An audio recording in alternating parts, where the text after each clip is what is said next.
All right, we're back in business here for our second segment. We'll just be looking at some Husker headlines and some developments from the world of Nebraska athletics, Nebraska baseball, Nebraska women's gymnastics. I think men's tennis are all in competition right now, so we're not going to be able to get to everything that's going to happen tonight, but we'll do as complete a job as we can.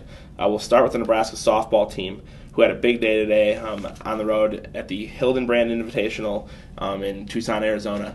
Nebraska was able to get a no-hitter from freshman Emily Lockman in the first game and a grand slam from Brooke Thomason to get the run rule victory in 6 innings. Nebraska then edged Drake by shutting out the Bulldogs to improve to 8-1 on the year, which ties their best 9-game start in school history. So big developments from Nebraska softball. Yesterday they started off with a win and a loss on the first day of competition.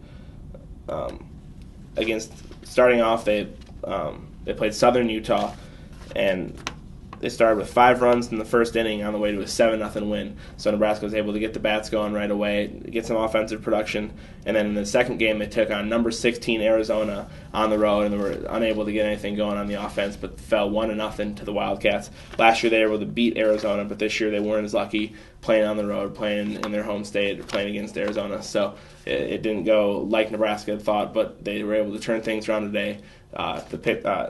Junior Tatum Edwards had the shutout for Nebraska on the mound against Drake, and also batted in the winning run for Nebraska. So it was a big day for her at the plate and on the mound. But the big story was the first game with Lockman getting the no-hitter in 6 innings. Was the first time Nebraska's had a freshman throw a no-hitter since 2008, and it was only the 5th time Nebraska's had that in school history, while Brooke Thomason became the most prolific Grand Slam hitter, I guess would be the best way to put it, in school history with her 3rd career Grand Slam. So although not all, I don't think all of them have been walk-offs. I've been around the 2 walk-offs. We like to show the video of Brooke crying after another one of the walk-off Grand Slams. So it's a tough life to have to deal with so many walk-off Grand Slams in your career, but I think she'll be able to handle it. So a big day for Nebraska softball. They have one more game tomorrow when they take on Purdue for the last one. So they're off to a hot start on the road, and they'll see if they can keep it going with one more game tomorrow in Arizona. So that's where the Nebraska women's gymnastics team is also at right now, on the road in Arizona. So we will give you updates later on cornfedsports.com, so check back with theirs.